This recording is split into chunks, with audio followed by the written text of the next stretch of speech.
Cuando hicimos la presentación del curso ayer a las 9:30 de la mañana, que parece que fue hace un año, pero era solo ayer a las 9:30 de la mañana, les dije, vamos a hablar mucho de Cataluña. Claro, como no íbamos a hablar de Cataluña. Pero no solo vamos a hablar de Cataluña. Vamos a hablar del problema territorial de España en su conjunto. Vamos a hablar de Escocia. Ayer hablamos largo de Escocia. Ayer hablamos largo de Quebec. Y les dije también, y vamos a hablar del País Vasco y de Navarra. Y vamos a hablar del País Vasco y de Navarra porque en el País Vasco pasó lo que pasó. Y ahora no me refiero a tantísimos muertos inocentes como algunos provocaron con el asesinato de la pistola y la bomba, sino en concreto a la circunstancia política de que un presidente autonómico, allí llamado Lehendakari, pues convocó a fecha fija mediante ley una consulta. El Tribunal Constitucional dijo que esa ley era inconstitucional y esta mañana trozos importantes de esa sentencia nos los han leído los magistrados ex magistrados del Tribunal Constitucional que hemos tenido aquí sentados. Y aquello pues se paró. Aquello fue fruto de un trabajo previo preparatorio. Se creó una ponencia en el Parlamento Vasco, se hicieron comparecencias múltiples de gentes que explicaban lo que había que hacer para crear un nuevo estatus y el resultado fue el llamado Plan Ibarretxe, inconstitucional en sí mismo, que se presentó en el Congreso de los Diputados, que fue votado en contra y que desapareció del mapa. Bien. Leopoldo Barreda estaba allí. De hecho, fuiste el ponente por parte del Grupo Popular que le tocó oponerse a toda aquella suma importante de dislates que se aprobaron en el Parlamento Vasco y que luego se rechazaron en el Congreso. Y ahora se ha creado una ponencia en el Parlamento Vasco que está haciendo estos días las primeras comparecencias para estudiar el nuevo estatus. Hay que hacer un nuevo estatus. Si recordáis lo que ayer comentó el presidente Feijóo, Núñez Feijóo, efectivamente el Estatuto Vasco es uno de los dos que no se ha reformado. El otro es el gallego y el vasco. Entonces, aparentemente, esto es tan inocente como que estamos estudiando una reforma estatutaria, ¿no? Bueno, esto de estudiar en España una reforma estatutaria ha dejado de ser inocente en general. Pero en cualquier caso, en este caso tampoco es inocente en particular. Porque al mismo tiempo que se dice, no, bueno, pues aquí hay que buscar un acuerdo y tal, pues los responsables, como yo me encargué de recordar aquí también en horas previas, ya han dicho de todo. Desde luego había dicho de todo el amigo de Leopoldo, yo creo que es tu mejor amigo, Eguíbar. Íntimo. Eguíbar ha dicho que, en fin, que el derecho a decidir es absolutamente, está ahí, vamos, que no hay más que tocarlo, ¿no? El presidente del Euskadi, Buru Batzar, Ortúzar, también ha hecho declaraciones hablando de confederación y hablando de que naturalmente el destino de esta ponencia es acabar reconociendo el derecho a decidir de los vascos y que puedan decidir su destino y eventualmente su independencia.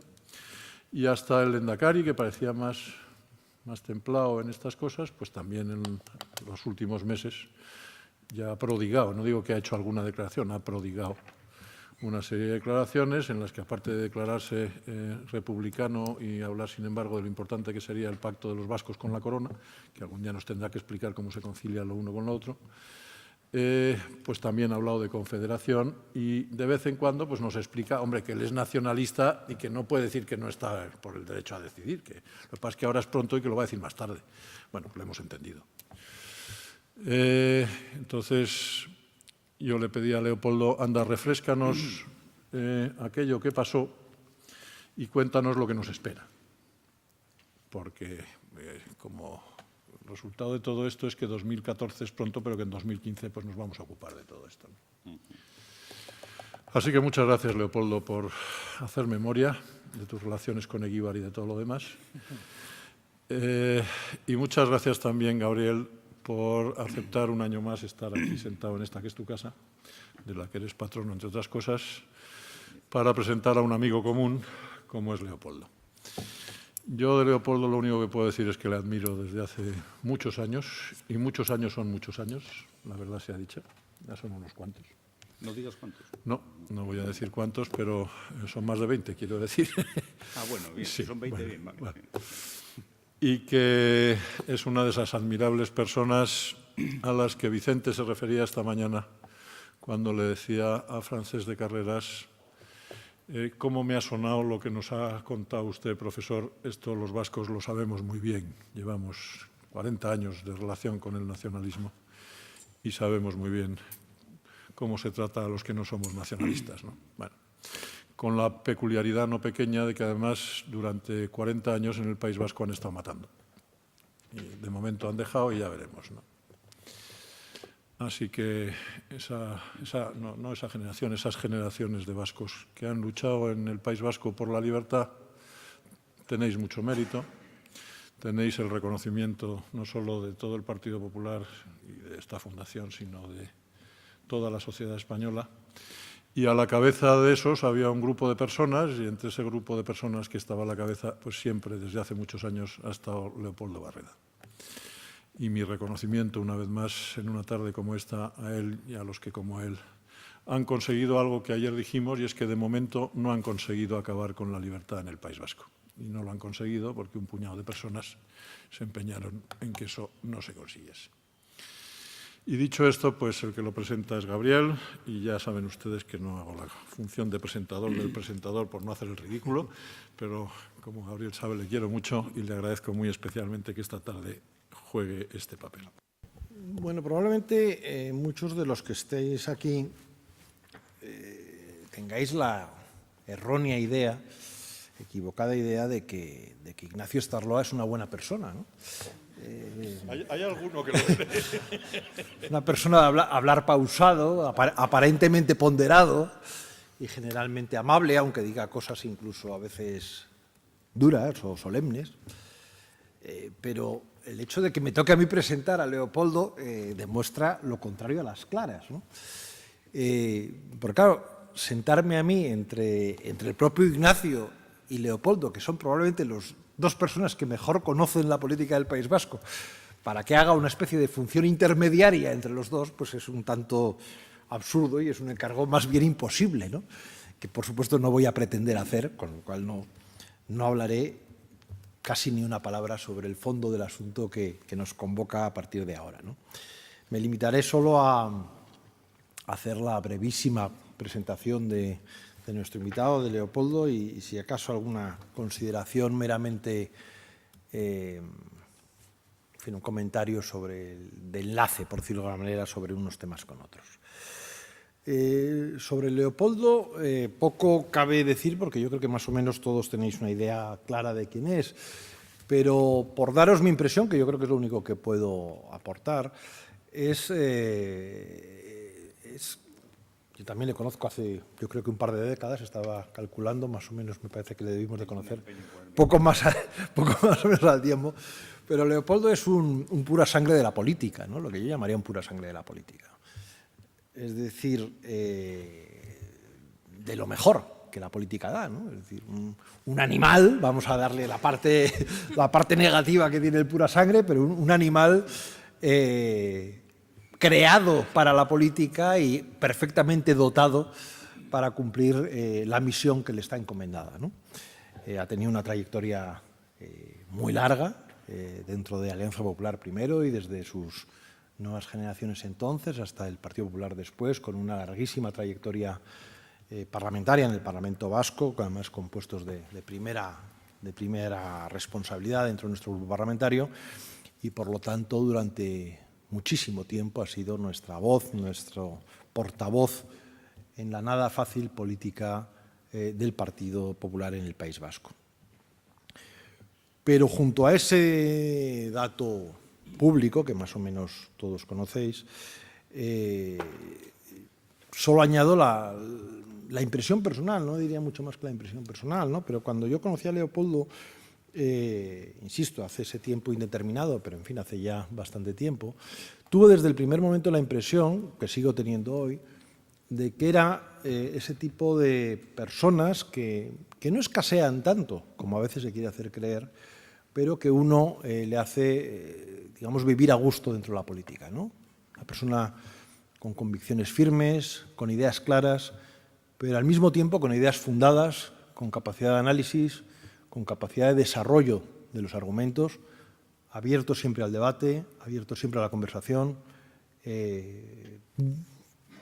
con capacidad de buscar acuerdos, un auténtico, y eso sí que no siempre ocurre, un auténtico compañero de partido, ¿no? Una persona que cuando, por la razón que fuese, te tocaba aterrizar en su territorio o en su ámbito de responsabilidad y tenías que echar mano del responsable local, pues lejos de encontrarte no sé cómo llamarlo, pero en fin, por no meterme genéricamente con nadie, pero en fin, un agazapado dispuesto a dispararte en la primera esquina o a colaborar lo menos posible, pues te encontrabas gratamente acogido, perfectamente arropado y completamente reforzado en aquello que fuese lo que tuvieses que en ese momento hacer, fuesen, digo por mi experiencia, fuesen campañas electorales en unos momentos, movilizaciones de cualquier tipo en otra, debates de fondo sobre reformas legislativas que alguna vez hemos tenido todos entre manos en medio,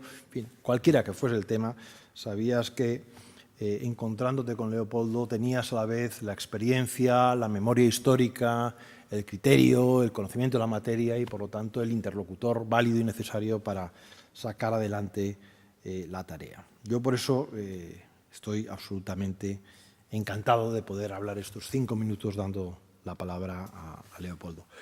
Ahora es mi jefe, o sea, con lo cual esto digo para también que quede claro, como ¿no? Dirección del grupo parlamentario, aquí a los demás tampoco podemos discrepar. Y luego solo un brevísimo comentario, en realidad sobre el índice, que de alguna manera también lo apuntaba Ignacio. Siempre ha habido conexión entre el nacionalismo vasco y catalán. No sé si la idea es la de vasos comunicantes. Es verdad que siempre han tenido dinámicas parcialmente distintas, incluso configuraciones diferentes, si uno lo analiza políticamente o ideológicamente o históricamente, pues ahora Leopoldo nos hablará de todo eso. No son caminos en absoluto idénticos y yo creo que es muy importante entender las diferencias entre los dos, pero al tiempo es verdad que siempre han tenido una especie de interacción, ¿no? Y en esta última etapa, esa interacción tiene algunas características novedosas y en parte peculiares, ¿no? La primera que simplemente dejo sobre la mesa, porque luego también vamos a hablar de Navarra, que yo creo que es un tema interesantísimo e importantísimo en esta coyuntura, pero curiosamente la última evolución del nacionalismo catalán ha provocado un cuestionamiento de algunos de los fundamentos históricos de la singularidad del País Vasco, ¿no? La reclamación, que se hablaba esta mañana, se hacía una referencia a la reclamación por parte de una parte del nacionalismo catalán de un régimen económico fiscal análogo o idéntico al del País Vasco, más allá de la función política que haya cumplido en Cataluña, de alguna manera ha cuestionado un esquema que era bastante estable y que de alguna manera en este momento se ve más comprometido que antes por la acción del nacionalismo catalán. Yo creo que ahí surge una nueva y peculiar y novedosa disonancia entre la marcha de las dos cosas. Dicho de una manera más clara, de alguna manera el nacionalismo catalán en este momento amenaza una parte del estatus de las provincias forales que hasta ahora básicamente no estaba cuestionada. Y por otro lado, y ahí ya es donde enlazo con lo que entiendo que más le toca a Leopoldo,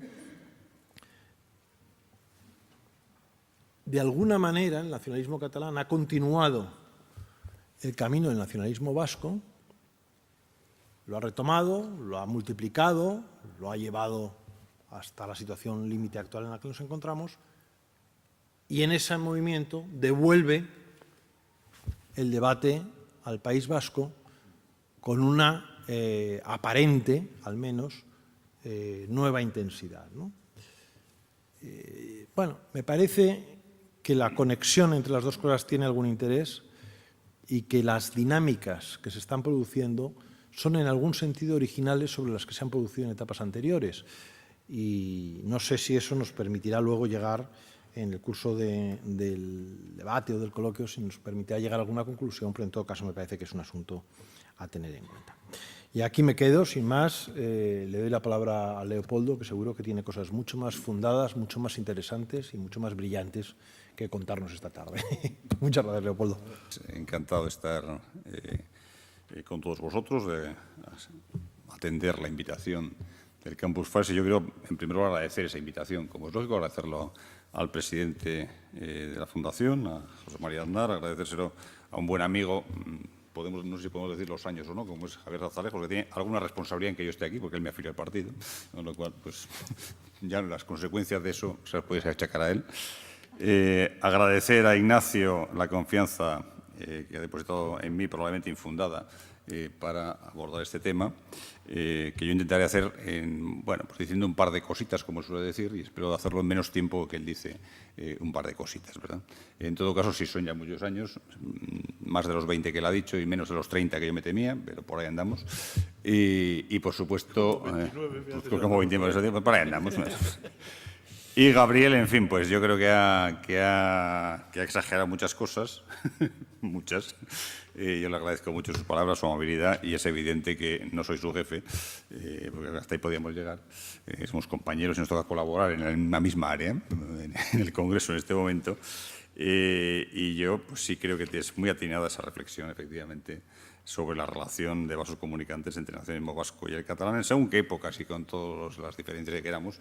Pero no en vano los hermanos Arana, tanto Luis como Sabino, bebieron del nacionalismo catalán y residieron en Barcelona y tuvieron algunas ocurrencias nacionalistas a la vuelta de Barcelona, ¿verdad? Pero no, hasta ahí no nos remontaremos, que eso es 1895 y creo que no procede. En todo caso, por comenzar por el principio y por comenzar atendiendo la invitación hablaba de el País Vasco y el retorno del derecho a decidir, y yo tengo que comenzar impugnando el título, y es lo que voy a hacer durante toda mi intervención, que es impugnar ese título. Yo sostengo que no es posible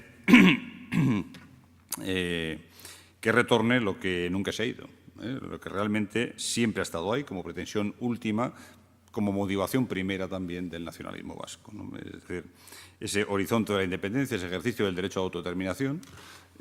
Yo no hablo nunca de derecho a decidir, porque creo que trata de encubrir esa realidad que es la pretensión de un derecho a autodeterminación.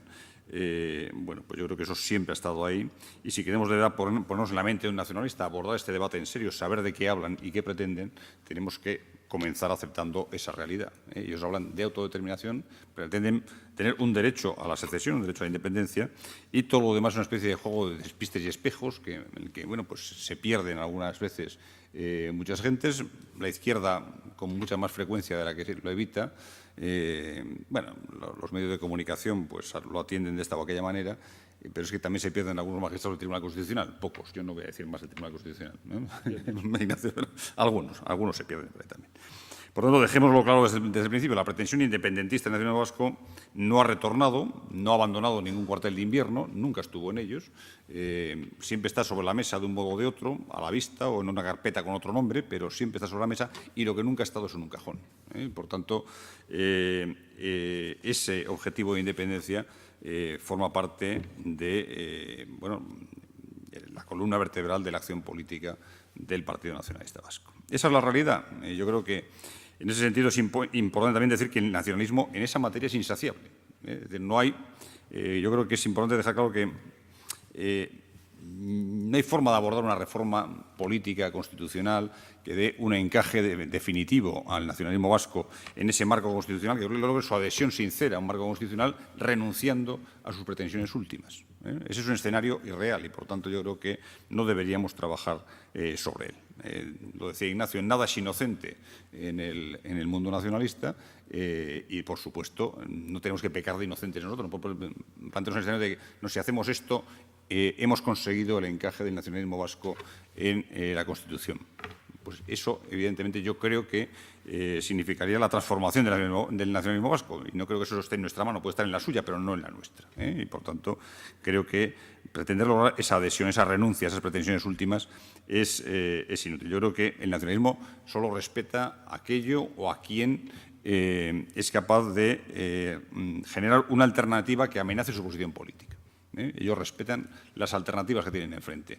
Se cuestionan cosas en función de la alternativa que puedan tener frente a ellos y no otras cosas. Todo lo demás lo interiorizan como debilidad, como oportunidades, como formas de dar pasos adelante y de reinterpretar su propia historia. Y, por tanto, creo que debemos ser conscientes de ello. Y a mí me gustaría que esta tarde se me oyese, por tanto, como alguien que toda su vida política, sí, así de larga, como decían ellos, toda su vida política la ha dedicado a intentar contribuir a generar alternativas en el País Vasco, a construir alternativas al nacionalismo vasco, a evitar, por tanto, posiciones complementarias, subordinadas o adanistas en relación con el nacionalismo vasco. Bien, yo no me voy a remontar al Vizcaya por su independencia de Sabino Arana, como decía antes, pero sí quiero decir que basta espigar en la historia, en cualquier aspecto en la historia del nacionalismo para encontrar la confirmación de lo que estoy diciendo. Es decir, esa pretensión de autodeterminación aparece documentada y bien presente en toda la historia del nacionalismo vasco.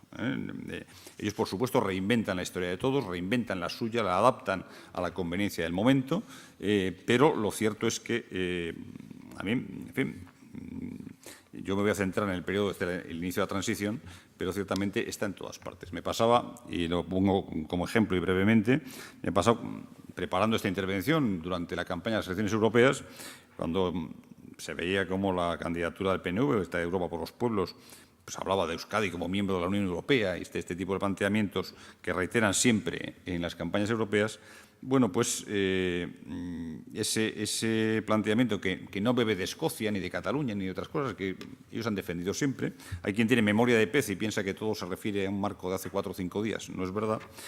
Bueno, esto está en el imaginario nacionalista desde hace mucho tiempo. Tanto tiempo en lo que yo he podido rastrear como el año 34. Es decir, el Aberri-Eguna, el Día de la Patria Vasca, el año 34, fue una Aberri-Eguna bajo el lema Euskadi Europa. El lema de Euskadi Europa, y a partir de ese Aberri-Eguna construyeron pues, la Liga Internacional de Amigos de los Vascos y otro montón de iniciativas que durante décadas en la clandestinidad les sirvieron para ir desarrollando esa idea y buscar ese tipo de complicidades con otras fuerzas nacionalistas o en otros ámbitos geográficos también en América, por ejemplo, ¿no? Por tanto, ellos siempre van sembrando, van recogiendo, tienen similar larga trayectoria en sus planteamientos. De hecho, en la ponencia política del 77, por tanto, en plena transición, en el periodo constituyente, antes de la aprobación de la Constitución, una ponencia política en la que debatieron en Pamplona, lo que tampoco fue casualidad, y de eso nos podrán hablar después nuestros compañeros navarros, el PNV ya afirmaba que el pueblo vasco debía influir y participar en la creación y desarrollo de Europa, y esto lo decía una década antes de la adhesión de España a las comunidades europeas, ¿no? Ellos concebían esa Europa en el 77 como una Europa de pueblos libres y no exclusivamente como una unidad de estados actuales superados ya como estructura política. Entonces, ellos daban por liquidados los estados en el 77. Bebían de esa afirmación que hacían ya también en el 34, ¿no? Por tanto, no hay de qué sorprenderse. Ellos afirman que es en el marco de esa Europa donde se produciera la unidad política de los vascos como una estructura política propia surgida de la voluntad de todos los vascos. Bueno, pues estas cosas que decían en el 77 son las que aplican todos los días, las que estamos viendo en cada campaña europea resurgir. No hay de qué sorprenderse, es una constante, no es una ocurrencia, no es algo sobre lo que improvisen, ¿no?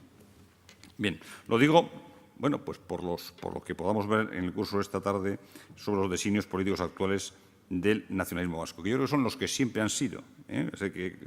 Ellos han perseguido ese horizonte de independencia, al margen de criterios de oportunidad o de dónde esté el foco de la opinión pública, que muchas veces en relación con el nacionalismo vasco la cuestión es de cuánta atención se le presta por la opinión pública y no de cuál es su realidad o su dinámica institucional, ¿no?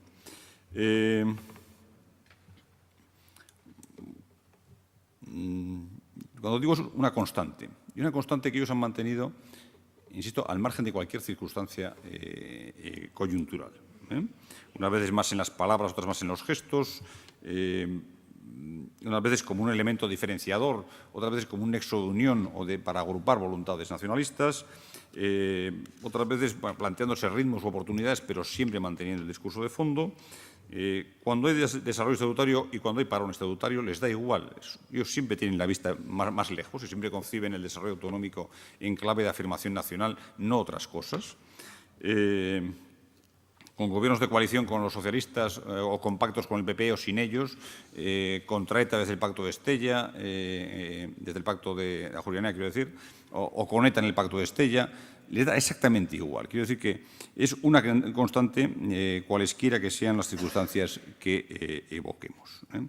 Pero sí es verdad que en estas varias décadas, que vienen a coincidir con el reinado de don Juan Carlos, por casualidad después de su abdicación, sí se pueden identificar varios periodos. Y yo voy a intentar caracterizar cada uno de esos periodos, ¿no? Hay un primer periodo que coincide con la fase constituyente y con el primer desarrollo autonómico, un periodo que podríamos recordar como el periodo de Garaikoetxea como lehendakari, en el que, en un primer momento, todo el mundo recuerda una cosa, que es la que quedó grabada, y es que el PNV se opuso al derecho a autodeterminación en la Constitución. De hecho, lo que hizo fue votar en contra de las enmiendas planteadas en aquel momento por Vandrés, si yo mal no recuerdo, porque lo que no podía ser es que el derecho de autodeterminación se incorporase a propuesta de Vandrés que no se hubiera incorporado, o que en todo caso el PNV se sumara a una propuesta de Euskadi Ezkerra. El PNV fue más alámbica, infinitamente más alámbica que todo aquello en aquel momento. El PNV votó en contra de esa enmienda, buscó la inclusión de la disposición adicional primera, se abstuvo a pesar de todo en el referéndum constitucional, capitalizó después el proceso de desarrollo de aprobación del estatuto, pero incluyó otra disposición adicional en el estatuto y vino a hacer una construcción en la que la Constitución amparaba los derechos históricos de los territorios forales, que se actualizarían en el marco de la Constitución y los estatutos, pero esa parte nunca la recuerdan. Venía a decir que la aceptación del estatuto no significaba renuncia del pueblo vasco a cualquier otro derecho que pudiera corresponderle en virtud de su historia. Y esto dicho así, claro, esto leído en clave democrática y constitucional e histórica, viene a dar conjunto vacío. Viene a dar conjunto vacío. Es decir, mire usted, aquí nunca ha habido un pueblo vasco independiente, aquí todo tiene que pasar, no hay nada contra la Constitución, sino que debe actualizarse en el marco de la Constitución y del Estatuto. Bueno, eso da igual. La parte que no les interesa, la parte que perjudica la lectura nacionalista de esos textos, simplemente la obvian. Y, por tanto, ellos construyen su relato a partir de la parte que les interesa de esos textos. En todo caso, en esos años, en todo el proceso de desarrollo de la Constitución, del Estatuto, perdón, en el que hubo múltiples interpretaciones, porque es un texto plagado sin perjuicios de estas cosas, ¿no? Pero bueno, en ese debate de fondo, siempre latía, apelando a esa disposición adicional del Estatuto o a la disposición adicional de la Constitución, siempre apelaba una cierta visión de soberanía originaria arrebatada, que venía a justificar cualquier reclamación en cualquier transferencia o en cualquier interpretación del texto estatutario, una especie de vis expansiva para ensanchar el cauce constitucional. En aquel momento, solo para ensanchar el cauce constitucional, pero la referencia de fondo era esa. Nosotros tenemos pendiente una reclamación de soberanía originaria. El PNV, evidentemente, protagonizó todo ese proceso de institucionalización de la autonomía vasca y de afianzamiento en el poder en una serie de instituciones, sin dar ni un solo paso más en la aceptación del marco constitucional. Es decir, eso se mantuvieron en ese paso atrás respecto a la Constitución que representó su abstención en el referéndum constitucional. Y todo lo que se iba produciendo de desarrollo estatutario siempre se vendía como generosidad del PNV. El PNV había renunciado a X alcance del texto estatutario, a X desarrollo, era una cicatería de Madrid y había una generosidad del PNV en busca del acuerdo que hacía concesiones que, en fin, que no tendrían justificación histórica o institucional, ¿no?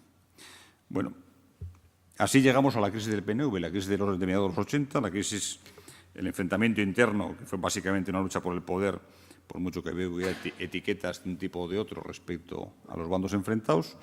Se produce la decisión de Carlos Garaikoetxea y hay un segundo periodo en el que el PNV tiene que recurrir a un pacto de legislatura con el PSOE primero, a un pacto de gobierno después, y se forma esa etapa de gobiernos PNV-PSOE, que mucha gente presenta históricamente como un momento de grandes acuerdos y de tranquilidad política y de estabilidad política en el País Vasco, como si en ese momento el nacionalismo vasco hubiera renunciado a algo en relación con ese horizonte independentista, soberanista y de mitología en relación con su soberanía originaria. Bueno, pues yo creo que hay que ser muy selectivo con la memoria para no recordar lo que pasó en esos años de verdad, porque nunca supuso para el PNV un obstáculo la presencia del PSOE en el Gobierno para seguir trabajando en la línea que yo creo que es una constante en su historia.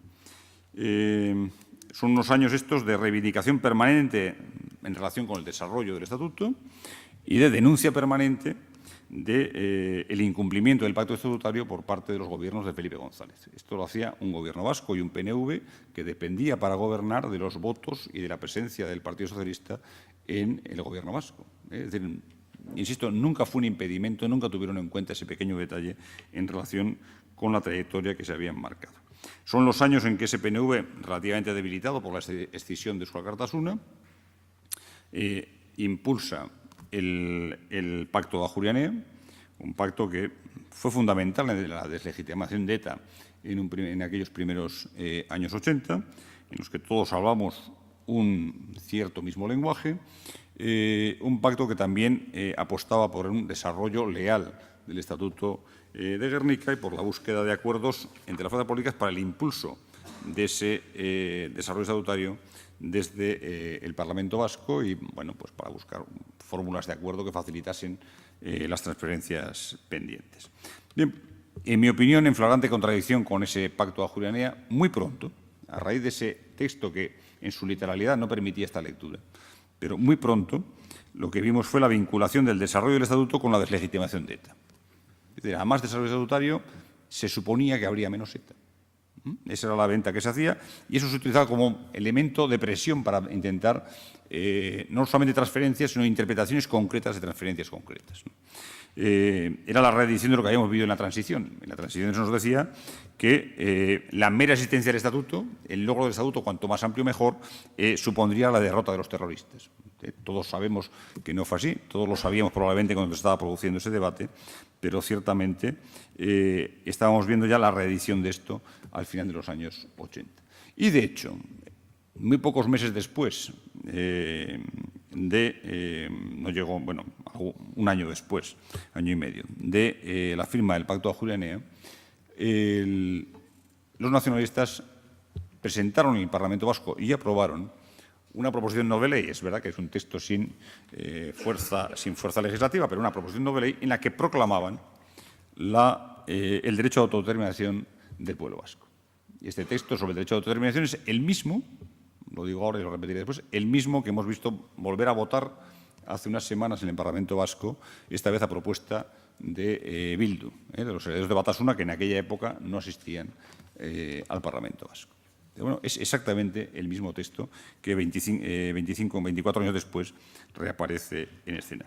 Esta proclamación de derecho a autodeterminación no supuso ningún efecto en el pacto de gobierno PNV-PSOE. El PSOE firmó un papelito diciendo que aquello era una declaración política sin mayor trascendencia. Lo firmaron solemne y públicamente con el PNV, pero la votación parlamentaria, el PNV respaldó, defendió, aprobó una declaración de derecho a autodeterminación en el Parlamento Vasco meses antes de las elecciones, aquellas elecciones del año 90. Y es verdad que eso produjo una cierta convulsión política, que después de las elecciones del 90 se formó un gobierno tripartito nacionalista, solo de fuerzas nacionalistas, que duró unos meses, y en el que hubo un enfrentamiento entre Eusko Alkartasuna y el PNV, porque en aquel momento Eusko Alkartasuna exigía la ejecución de esa resolución, la puesta en práctica políticamente hablando, de ese pronunciamiento sobre el derecho a autodeterminación, y el PNV evidentemente no quería o no podía admitir que fuera Eusko Alkartasuna la que llevara digamos, el protagonismo en el lanzamiento de aquella propuesta, preferían otro tipo de escenario, y el gobierno cayó, se formó nuevamente un gobierno PNV-PSOE, pero sin que eso supusiera, evidentemente, ninguna revisión de esa declaración que seguía aprobada por el Parlamento Vasco. Bien, con ese trasfondo, en esa legislatura 90-94, el Gobierno vasco elaboró lo que se llamó el Informe Zubia. El Informe Zubia es un documento del sector nacionalista del Gobierno, por entendernos, con una lectura del Estatuto que evidentemente llegaba ya a forzar las costuras del Pacto Constitucional. Es decir, ya iba más allá de lo que era una lectura puramente estatutaria. En cualquier caso, buscaba argumentos para unos de oportunidad, otros de gestión, otros inventando supuestas perchas históricas para forzar todo tipo de transferencias. Ese informe Zubia ha tenido mucha vida, porque la última que se ha invocado ha sido en 2010, en la negociación de transferencias con Manuel Chávez como vicepresidente del Gobierno, en el que otra vez le pusieron el informe Zubia sobre la mesa.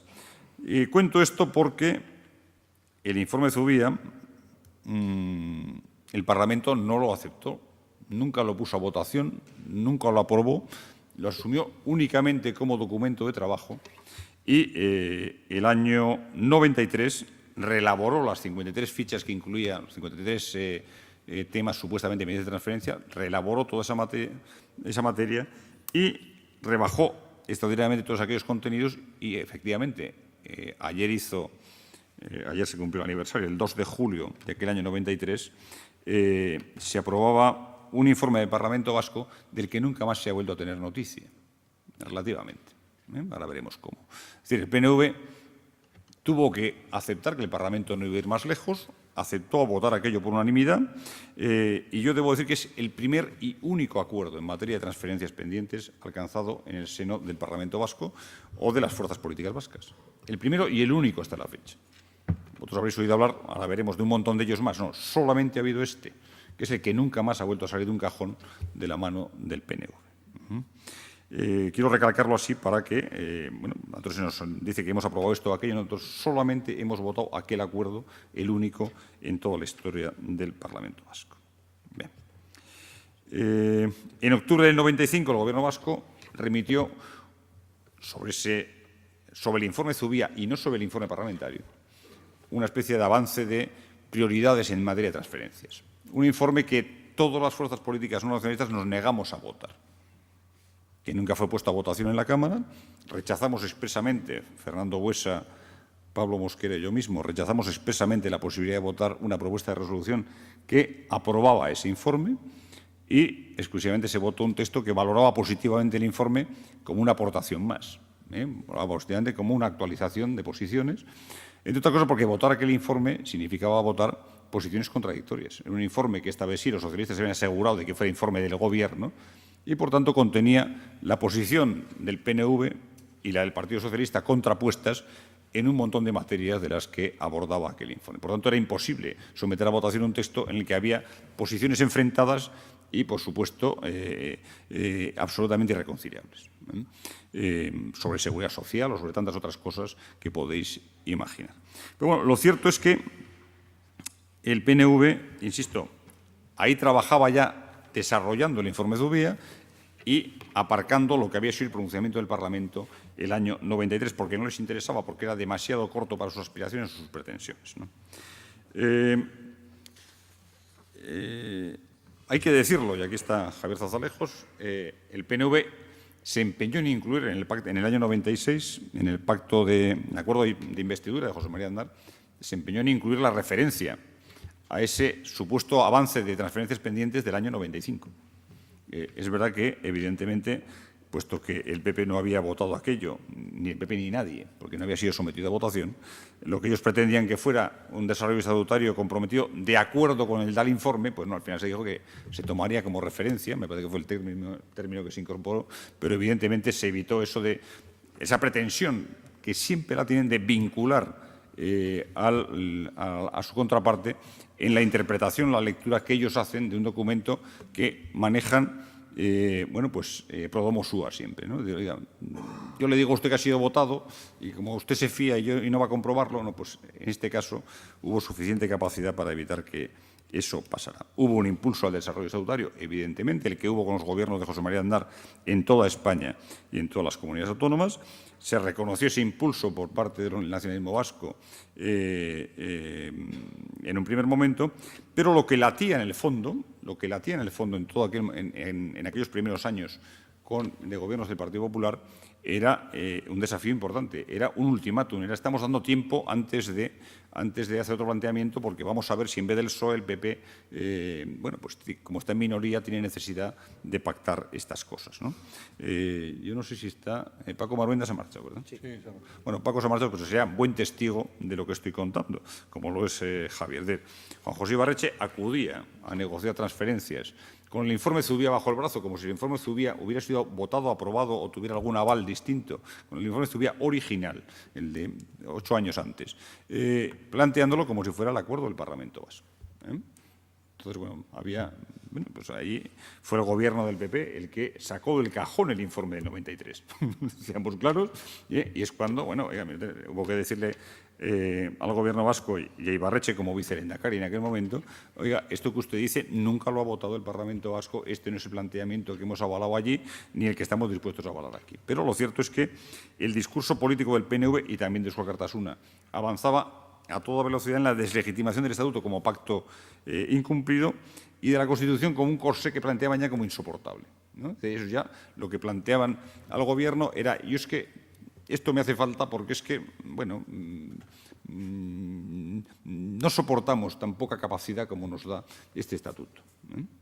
Es decir, hablando del marco de autogobierno más amplio de Europa, no ya el más amplio entre la autonomía del País Vasco, el más amplio de Europa, probablemente el más amplio comparado con cualquier otro país democrático del mundo, eso era ya estrecho y pequeño para el discurso político nacionalista. Y, por tanto, argumentando sobre eso para como diciendo, yo es que tengo derecho a más, en vez de vamos a cuál es la realidad jurídica, la política, qué es realmente lo que cabe en el marco constitucional.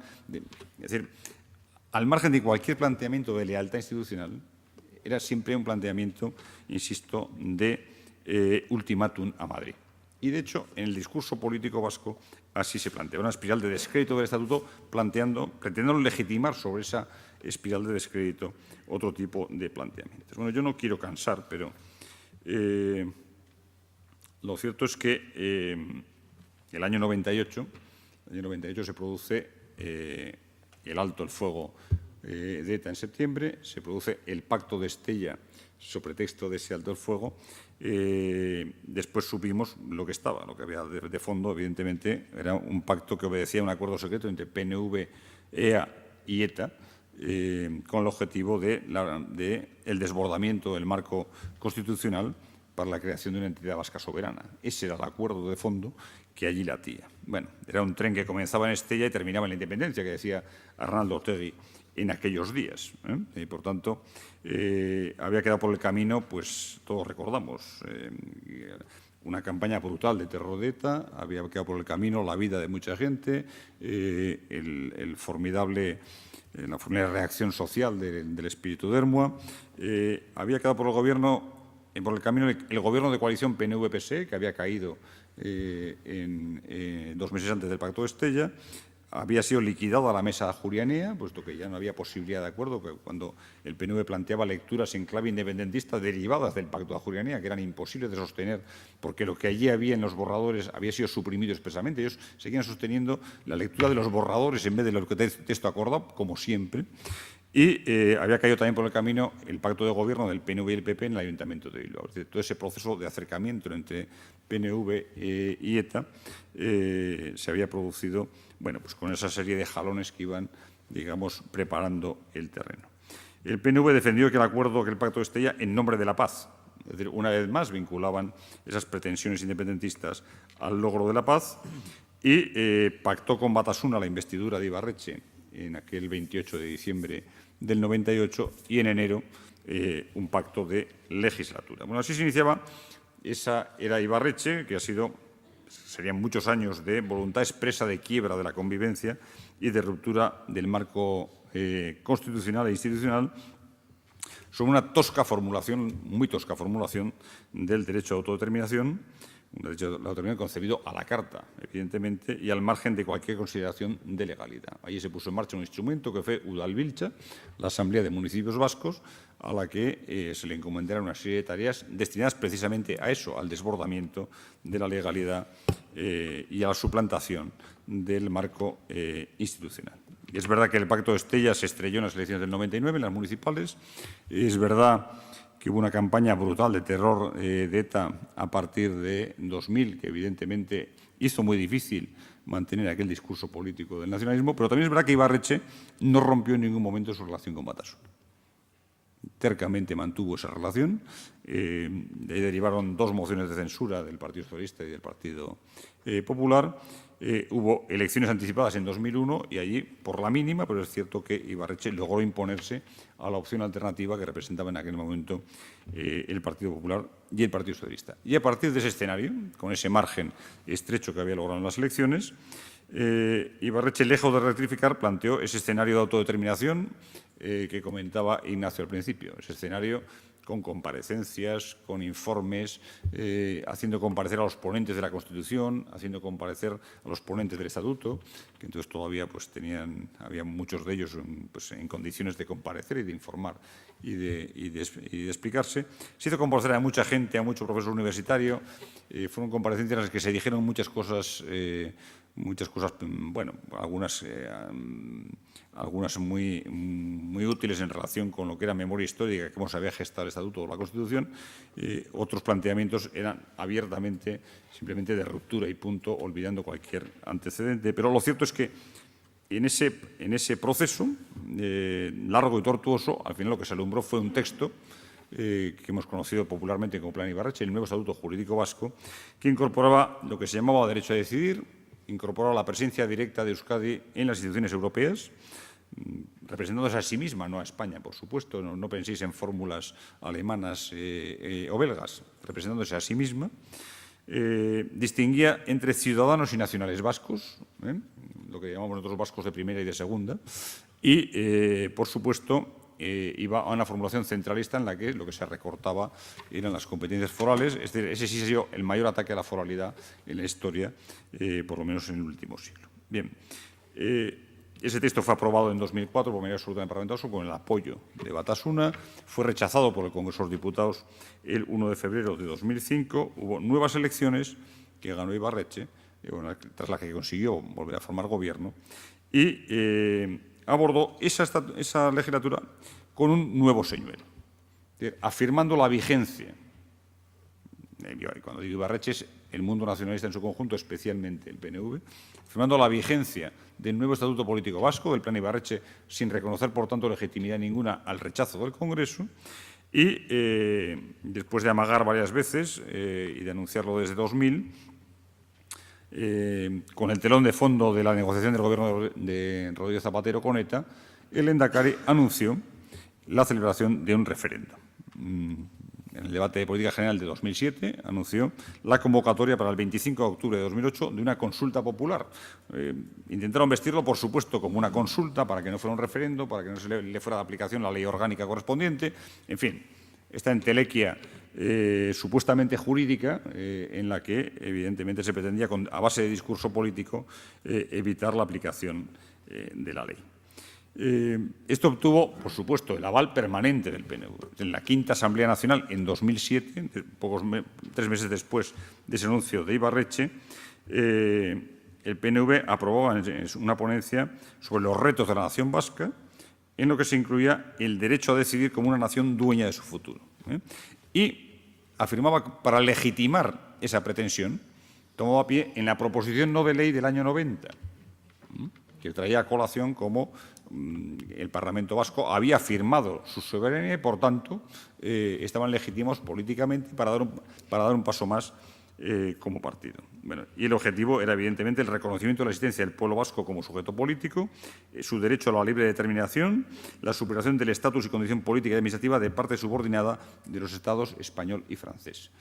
Si antes os habéis fijado, a pesar de la hora en la que estamos hablando, en lo que decían en la ponencia política del 77, bebiendo de lo que decían en el 34, está permanentemente esa afirmación de la superación del marco de los Estados español y francés. Es una constante, no es una cosa que surge esporádicamente en un discurso, sino que es una constante en su historia. Bien, sobre esa lógica, evidentemente, remitieron la ley de consulta al Parlamento vasco, que se aprobó en junio de 2008, en un debate que recuerdo bien porque ahí estaba también, y se planteaban dos preguntas que una vez más vinculaban el fin de ETA con, en este caso, el derecho a decidir. Una primera pregunta sobre la negociación, el diálogo con ETA, una segunda pregunta sobre la negociación del ejercicio del derecho a decidir que debería ejercitarse antes de finalizar 2010. Bueno, afortunadamente, aquel Tribunal Constitucional declaró inconstitucional esa ley de consulta y también el Tribunal Europeo de Derechos Humanos, hay que decir que en 2010 rechazó el recurso planteado por el PNV respecto a esa sentencia del TC y que ambos fueron más claros en relación con una iniciativa que tenía la carencia de cualquier consideración previa de legalidad. Bueno, pero lo cierto es que, bien, después de una década de permanente desafío institucional, Ibarretxe fue a nuevas elecciones y esta vez, aunque fue la fuerza más votada, perdió el poder. Es decir, terminó dando paso por el pacto entre Partido Socialista y Partido Popular, en torno a las bases para el cambio democrático al servicio de la sociedad vasca, terminó dando paso a Patxi López como lehendakari. Y, bueno, habrá quienes digan, ese fue el precio de pérdida de poder que tuvo que pagar el PNV por esa serie de legislaturas consecutivas dedicadas a tensionar la sociedad vasca. Pero lo cierto es que hasta el último día, hasta ese programa electoral de 2009, insistieron, a pesar de la sentencia del TC sobre la ley de consulta, a pesar del rechazo al nuevo estatuto político vasco, insistieron en un nuevo marco político y en el reconocimiento de la identidad nacional del pueblo vasco y de su derecho a decidir. Con ese programa electoral volvió a concurrir Ibarretxe en 2009 a las elecciones, reproduciendo una lectura de la disposición adicional primera de la Constitución, hablando de que los derechos históricos eran preexistentes a la Constitución y correspondían a un sujeto político diferenciado del pueblo español. Esto es la afirmación en 2009 del programa electoral del PNV. Bueno, y todo esto era un programa decantado a partir de todo un proceso de reflexión, que ellos llamaron así, el Zingaur Euskadi 2020, que se prolongó durante los años 2007 y 2008 y que planteaba una serie de metas del PNV para la Euskadi del 2020. Y la meta fundamental era garantizar el ejercicio del derecho a decidir de la sociedad vasca mediante la regulación de las formas de consulta y las propuestas o decisiones políticas de las instituciones vascas. Insisto, es una constante, no es algo que el PNV guarde en un cajón cada 4 años, ¿no?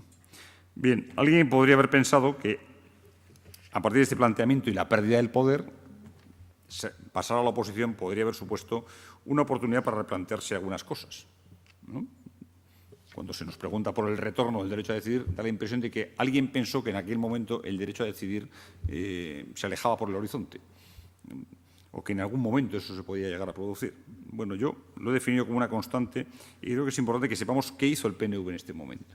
porque en este momento, evidentemente, Ibarretxe sale de escena y otros personajes políticos de la primera línea del PNV salen de escena, pero el PNV como organización lo que hace es todo lo contrario de lo que cabría esperar, ¿no? Ha habido mucha gente preocupada por una carrera de fondo entre H. Bildu y PNV, por recuperar el poder en 2012 y este tipo de cosas. Bien, quienes han tenido esa preocupación lo que no han visto es lo que de verdad estaba pasando. Lo que de verdad estaba pasando es que, según ha ganado las elecciones Urkullu, lo que ha hecho es poner negro sobre blanco lo que otros no quisieron ver, lo que la opinión pública no quiso percibir y tenía perfectamente facilidad para percibir a lo largo de esos 4 años de gobierno socialista. Y es que en los debates del PNV, en los textos de las asambleas del PNV en 2011 y en 2012, en fin, en la campaña electoral, en todo momento, se mantuvo esa pretensión, ese objetivo de independencia. Fue sostenido en Mendaya. Cambiaron las caras, pero se mantuvo la pretensión. Por eso, Íñigo Urkullu incorporaba en su programa de gobierno, ahora en abril de 2013, un proceso constituyente para el País Vasco que incluiría un referendo en 2015. Los que dicen que es que mira a Cataluña, que es que mira a Escocia, que tal, no. En las reflexiones de 2008, de 2009, en su programa de 2002, en la asamblea de diciembre de 2011, ya está todo esto.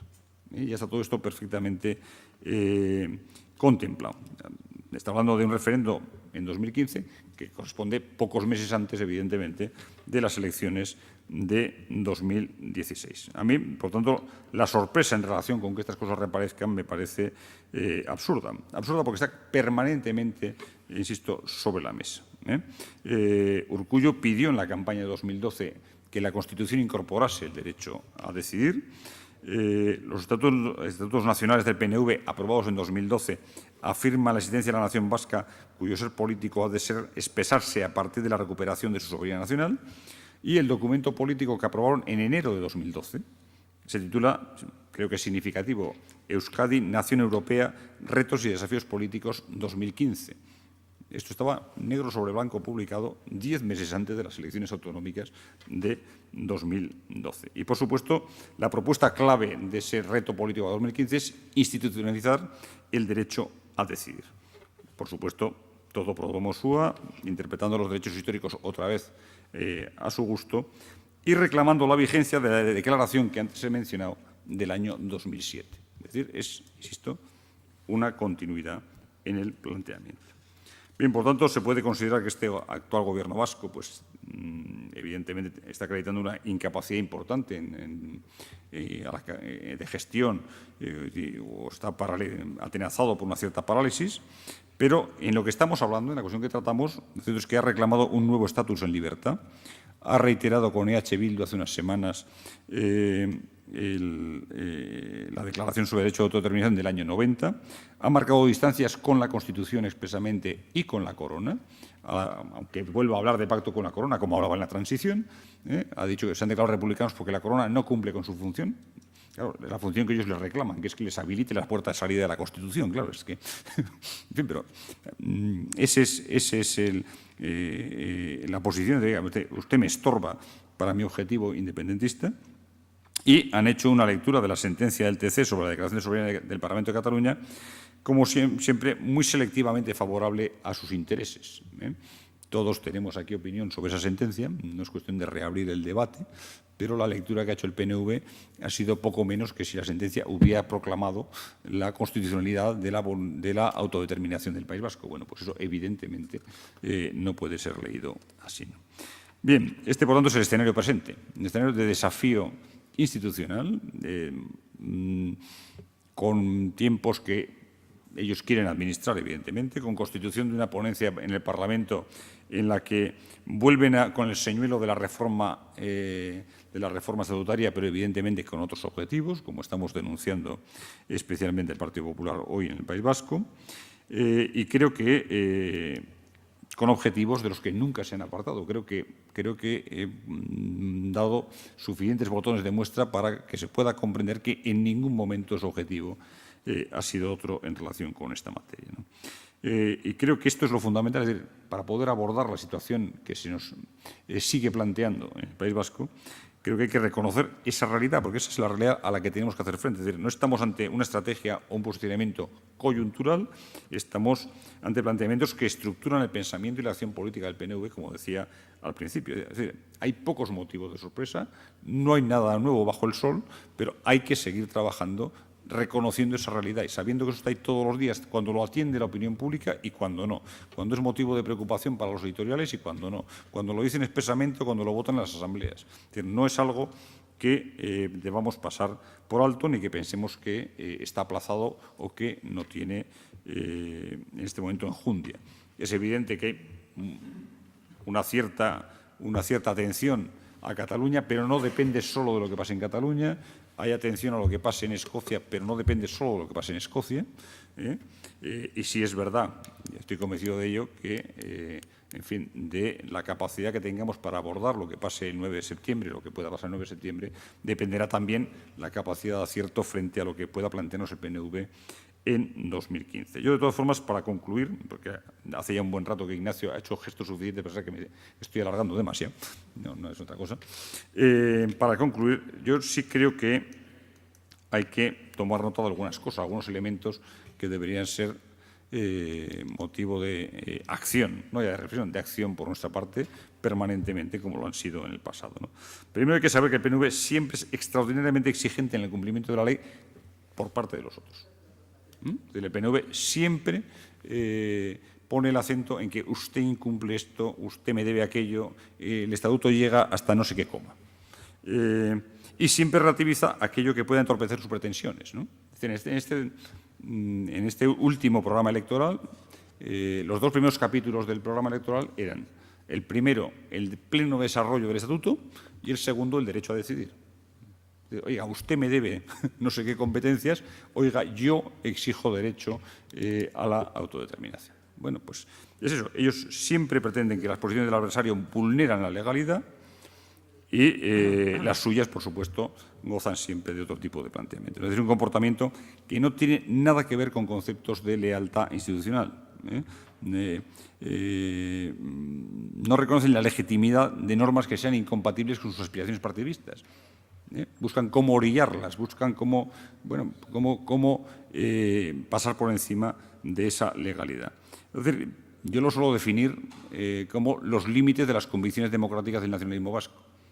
Es decir, cuando la legalidad democrática supone un límite de sus pretensiones, impugnan esa legalidad democrática. Ignoran, pasan por encima de ella. Buscan la forma de sortearla, no se someten a esa legalidad democrática, no la reconocen, como vimos con la votación del nuevo estatuto político en el Congreso de los Diputados. Por tanto, es fundamental para afrontar siempre los planteamientos del nacionalismo vasco, es fundamental la determinación política de hacer cumplir la ley.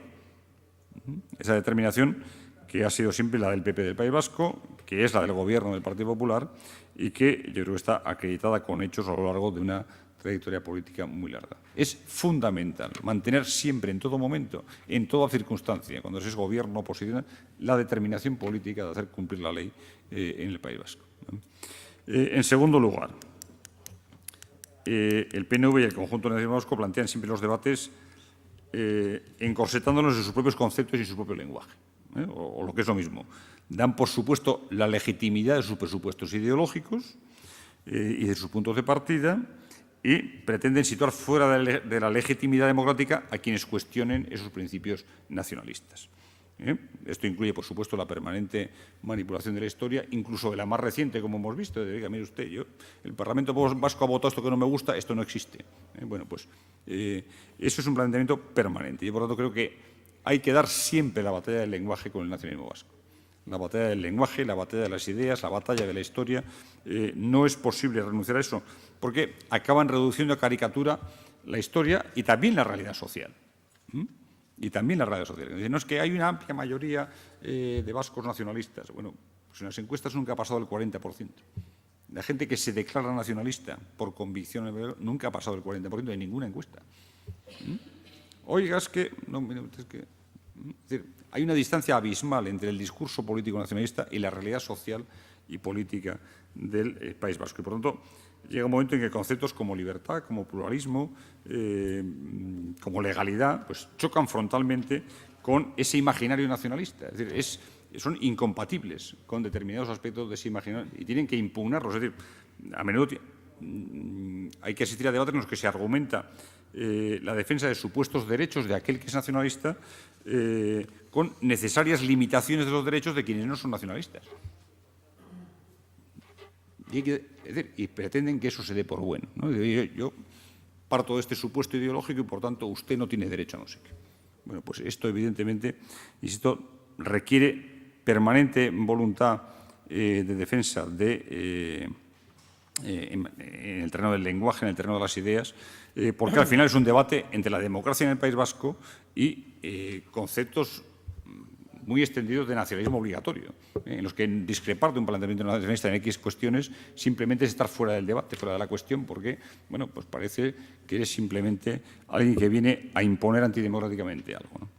Y, en tercer lugar, yo creo que hay que preocuparse menos o no tanto de lo que hagan los nacionalistas, que ya sabemos lo que hacen permanentemente. No hay que preocuparse tanto de lo que hagan ellos como de qué hacemos o qué debemos seguir haciendo quienes defendemos valores democráticos y constitucionales en Euskadi.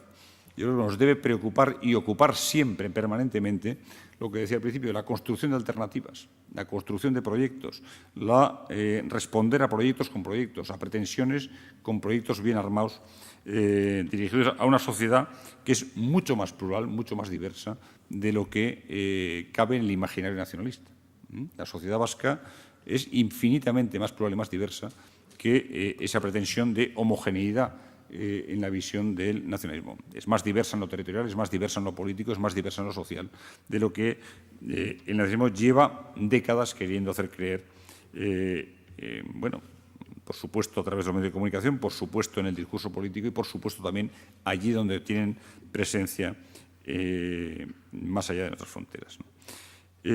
Por tanto, y resumo, determinación para hacer cumplir la legalidad democrática, defensa de los principios y valores constitucionales y de su legitimidad frente al pensamiento único nacionalista y articulación de alternativas políticas abiertas al conjunto de la sociedad vasca y capaces de dar respuesta a sus problemas. Yo creo que ese es el terreno que tenemos que defender, que acotar.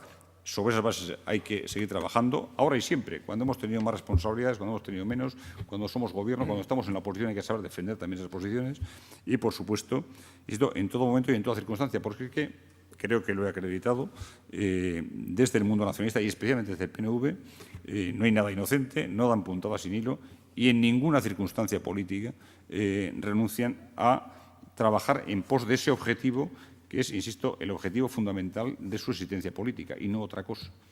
Por tanto, yo creo que efectivamente estamos ante un desafío reiterado, importante.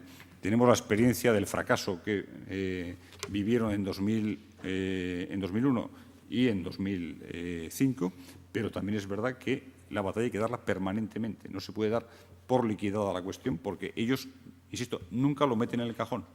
Ahora habrá una carpeta sobre la mesa que diga desarrollo estatutario, o una carpeta que diga reforma del estatuto. Lo que hay dentro siempre dice derecho a autodeterminación e independencia del País Vasco. Y yo no tengo más que decir. Gracias por vuestra atención. Ya sé que la hora no es buena, pero bueno, buenas tardes.